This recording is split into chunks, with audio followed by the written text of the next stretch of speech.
নমস্কার দর্শক বন্ধুরা, রেস স্পোর্টসের পর্দায় আপনাদের সবাইকে স্বাগত। এই মুহূর্তে আমি দাঁড়িয়ে আছি যুবভারতী ক্রীড়াঙ্গনের প্র্যাকটিস গ্রাউন্ডের সামনে এবং কিছুক্ষণ আগেই কিন্তু এখানে প্র্যাকটিস করে গেল মোহনবাগান। কাল মোহনবাগান ম্যাচ বিপক্ষে মোহামেডান। দুটি ম্যাচ জিতে 6 পয়েন্ট নিয়ে কিন্তু মোহনবাগান এখন ওপরের দিকেই রয়েছে। সেইখানে মোহামেডান কিন্তু পরপর দুটি ম্যাচ হেরেছে।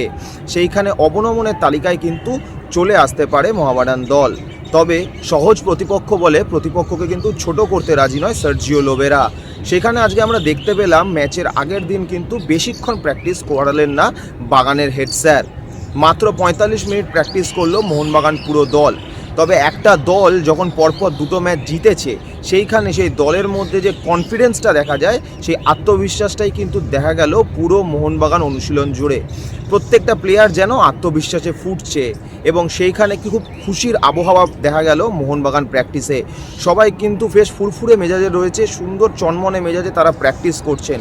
প্রত্যেক দিনের মতন আজকেও বেশ কিছুক্ষণ সময় কিন্তু মোহনবাগান প্লেয়াররা প্রথমে ফিজিওর সাথে কাটায়।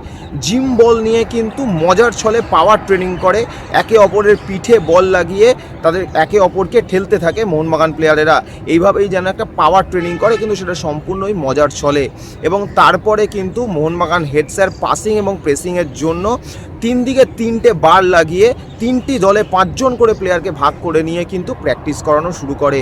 এবং এই প্র্যাকটিসটা দেখলেই বোঝা যায় যে মোহনবাগানের ম্যাচ কিন্তু এসে গেছে। দিন বা দুদিন বাদেই হয়তো মোহনবাগানের ম্যাচ। এবং মোহনবাগান ম্যাচের আগে প্রত্যেকবারই কোচ এই প্র্যাকটিসটা কিন্তু করান সার্জিও লোবেরা। মোহনবাগানের প্র্যাকটিসে মোহনবাগানের প্রত্যেক প্লেয়ারকেই দেখা গেল তারা পুরোপুরি ফিট এবং নিজের 100% দেওয়ার জন্য তৈরি পরের ম্যাচে।